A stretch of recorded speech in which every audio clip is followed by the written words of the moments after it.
আমার নবী দুনিয়ার মানুষদেরকে জানিয়ে দেয় কি গুনাহ করেছো, কি অন্যায় করেছো, আল্লাহর কাছে তওবা করো।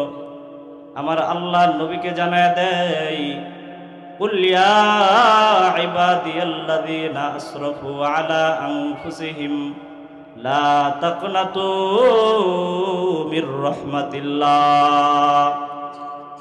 আমার আল্লাহ নবীকে জানিয়ে দেয়, হে নবী আপনি বলিয়া দেন, ও আমার বান্দাদের দল, কি গুনাহ করেছো, কি অপরাধ করেছো, মালিকের দরবারে একবার এসে তওবা করো, মালিকের কাছে একবার এসে ইস্তেগফার পাঠ করো। কারণ আমার আল্লাহর রহমতের চাদরটা অনেক বড়, আমার আল্লাহর রহমতের চাদরটা অনেক বড়।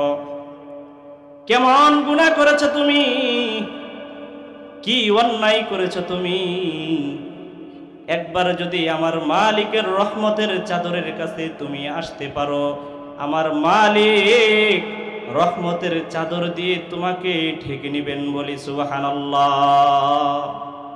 যত অন্যায় করো না কেন, আল্লাহ কত মহাব্বত করে বলেন, ইবাদি ইবাদি, আমার মহাব্বতের বান্দা, গুনাহ করেছো আমার কাছে এসে ক্ষমা চাও, আমি আল্লাহ তোমার সব গুনাহ মাফ করে দেব।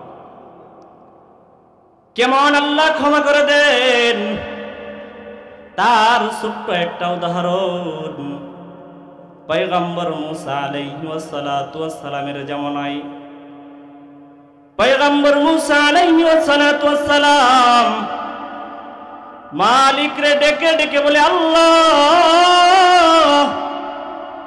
দুনিয়ার জমিনে কোন বান্দাটারে ঘৃণা করিয়া তার নামটা জাহান্নামের খাতায় লিখে রেখেছে গো আল্লাহ, আমি তোমার ওই জাহান্নামী বান্দার সাথে একটু সাক্ষাৎ করতে চাই, তাকে একটু দেখতে চাই।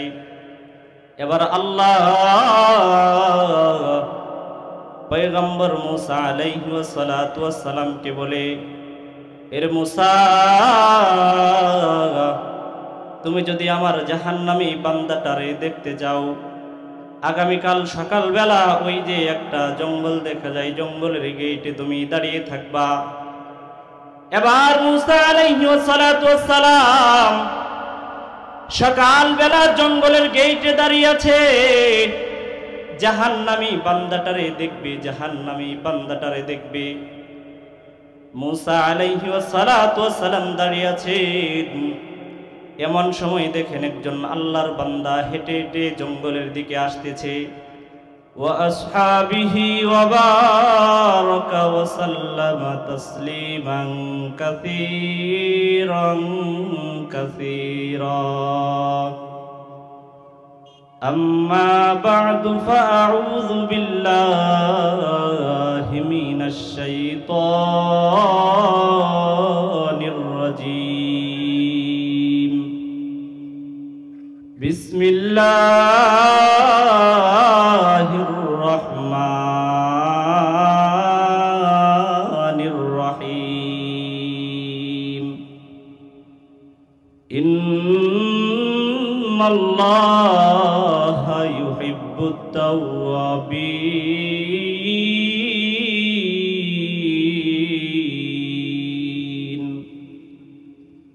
সাদাকাল্লাহু মাওলানাল আযীম ওয়া সাদাকা রাসূলুহুন নাবিয়্যুল কারীম ওয়া নাহনু আলা যালিকা মিনাশ শাহিদিনা ওয়াশ শাকিরিন ওয়ালহামদুলিল্লাহি রাব্বিল আলামিন।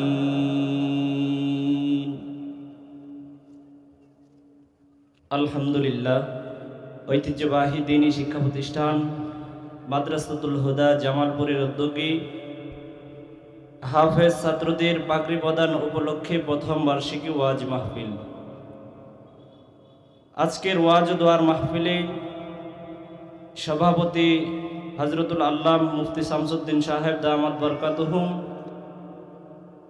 আর দূর দূরান্ত থেকে আগত অনাগত সম্মানিত মুসলিম তাওহীদি জনতা, পর্দার আড়ালে অবস্থানরত শ্রদ্ধেয়া সম্মানিত মা ও বোনেরা, মহিয়ান গরিয়ান প্রভুর অসংখ্য গণিত শুকরিয়া, যে মহান রব্বে কারিম দয়া ও মায়া করে মেহেরবানি করে জালিসুর রহমান জান্নাতের বাগান আজকের ওয়াজ মাহফিলে কিছু কথা বলা শোনার তৌফিক দান করেছেন, এজন্য শুকরিয়া আদায় করি, বলি আলহামদুলিল্লাহ।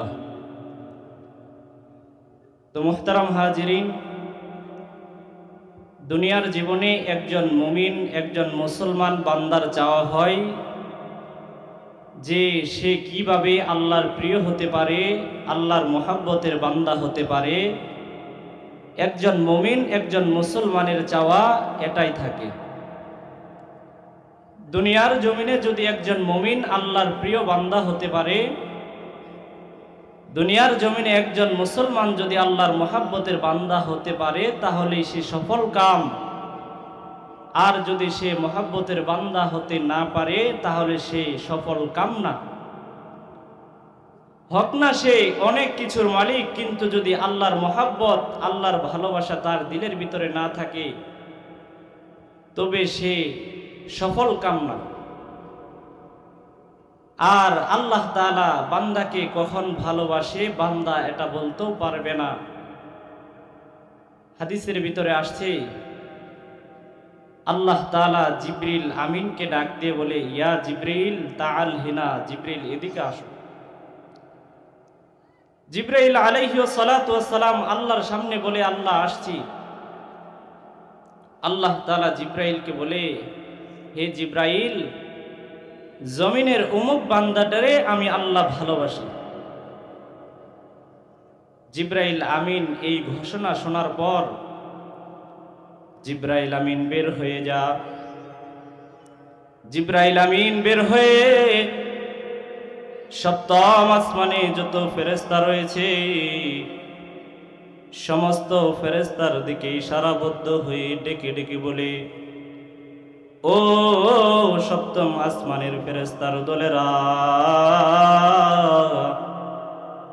দুনিয়ার জমিনের অমুক বান্দাটারে আল্লাহ তাআলা ভালোবাসে।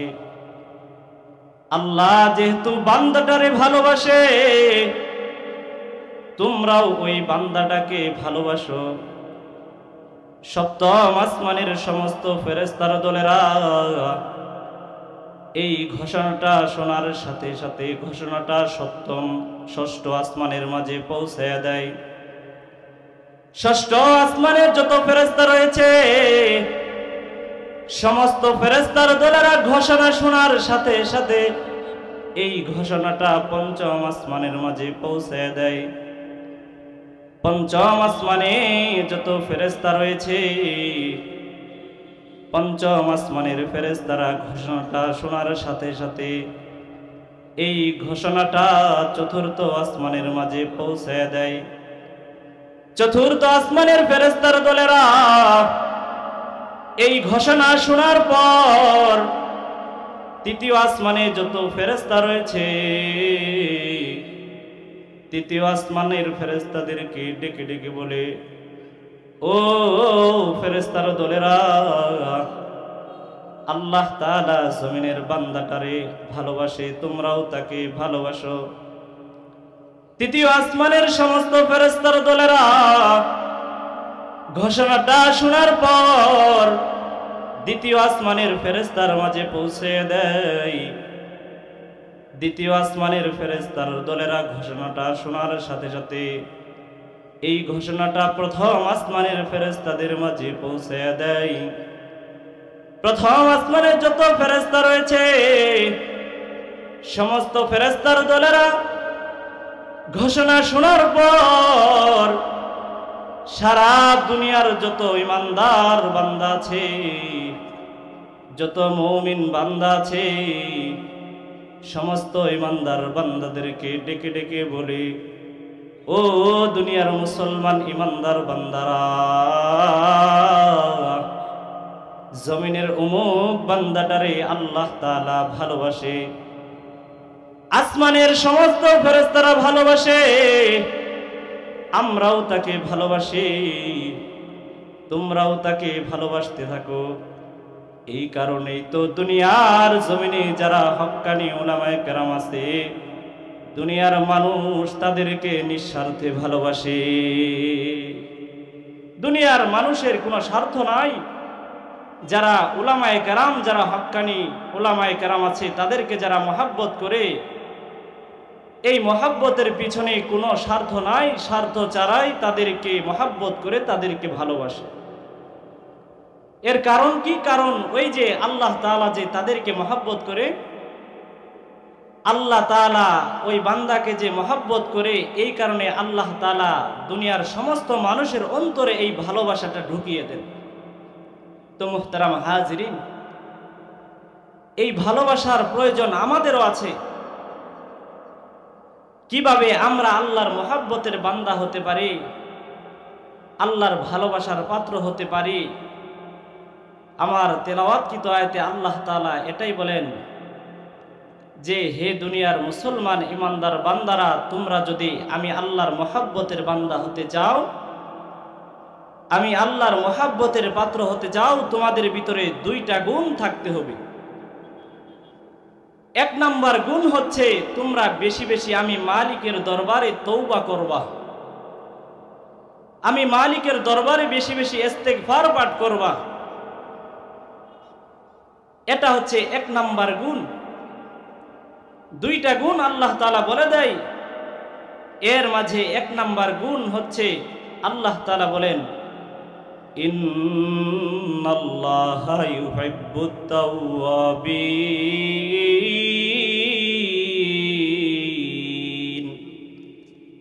ওরে দুনিয়ার ইমানদার, দুনিয়ার মুসলমান,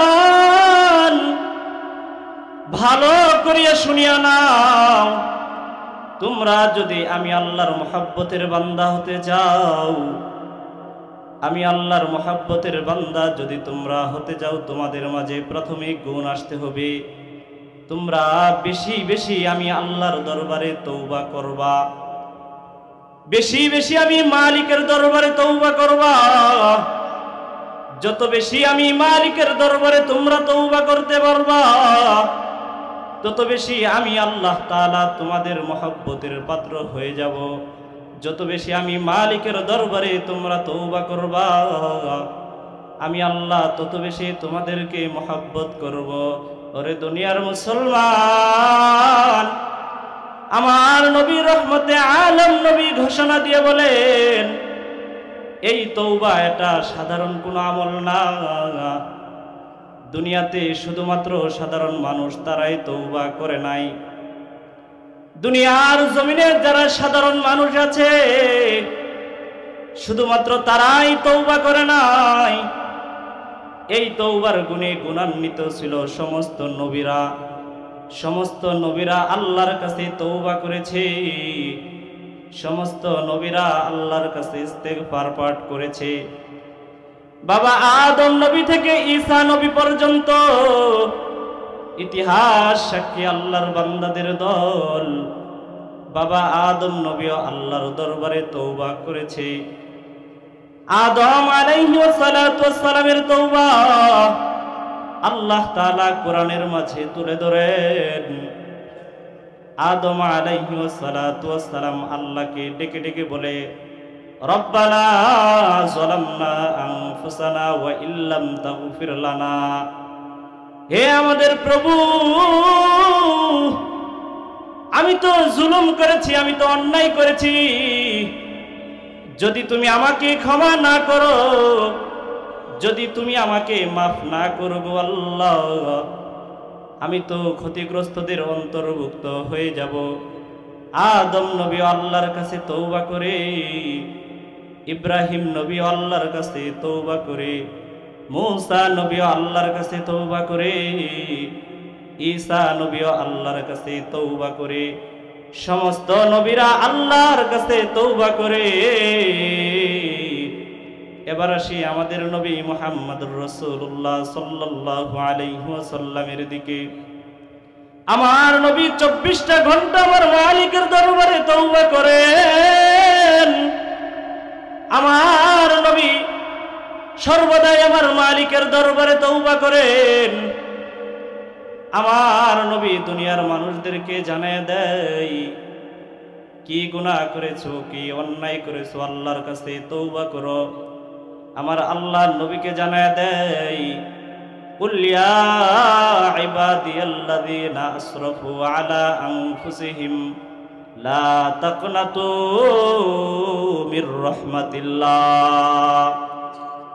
আমার আল্লাহ নবীকে জানিয়ে দেয়, হে নবী আপনি বলিয়া দেন ও আমার বান্দাদের দল, কি গুনাহ করেছো, কি অপরাধ করেছো, মালিকের দরবারে একবার এসে তওবা করো, মালিকের কাছে একবার এসে ইস্তেগফার পাঠ করো। কারণ আমার আল্লাহর রহমতের চাদরটা অনেক বড়, আমার আল্লাহর রহমতের চাদরটা অনেক বড়।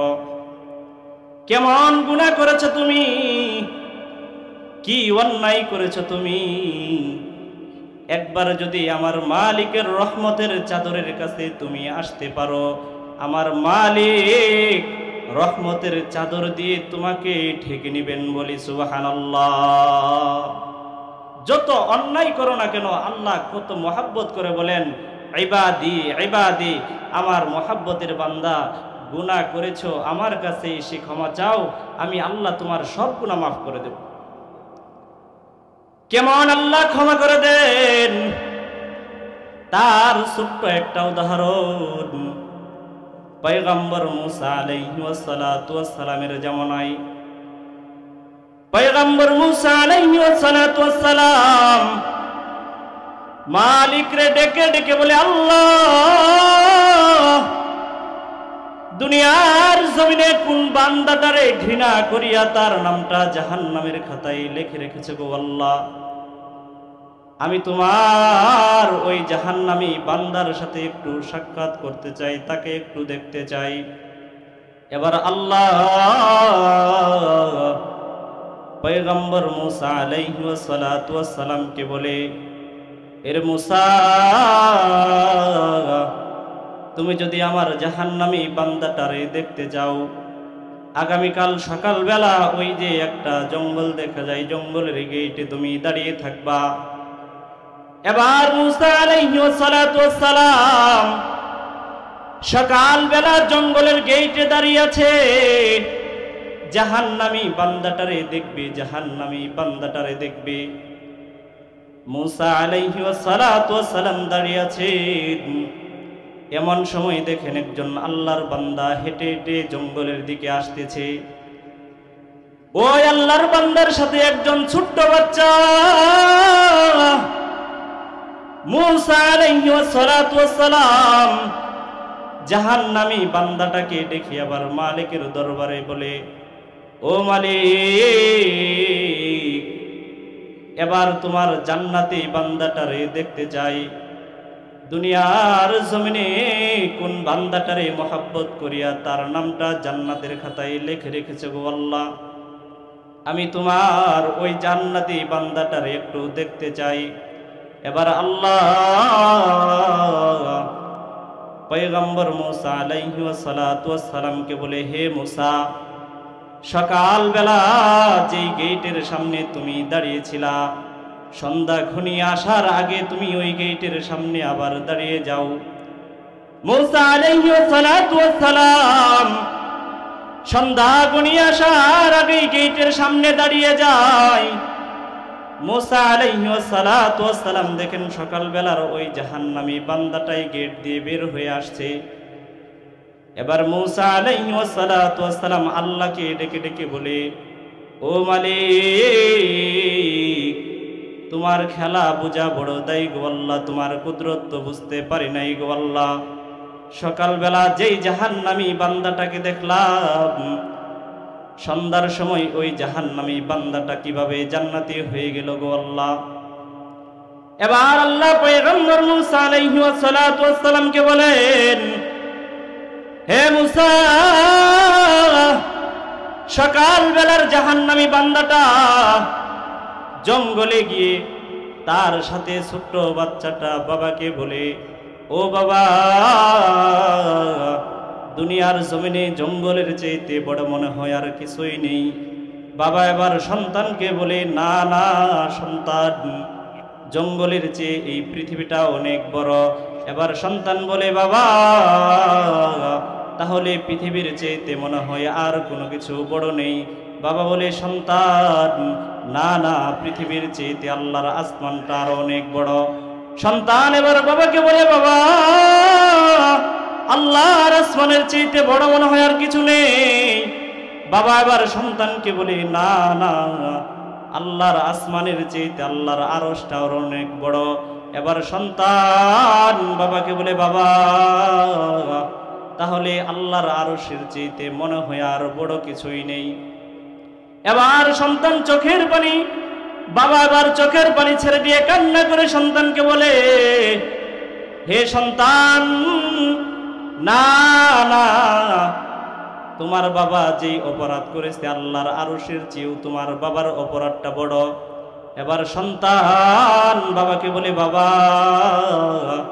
তাহলে তোমার গুনার চেয়েতে মনে হয় আর বড় কিছুই নেই। বাবা এবার আসমানের দিকে তাকায় চোখের পানি ছেড়ে দিয়ে কান্না করা শুরু করে দিয়েছে।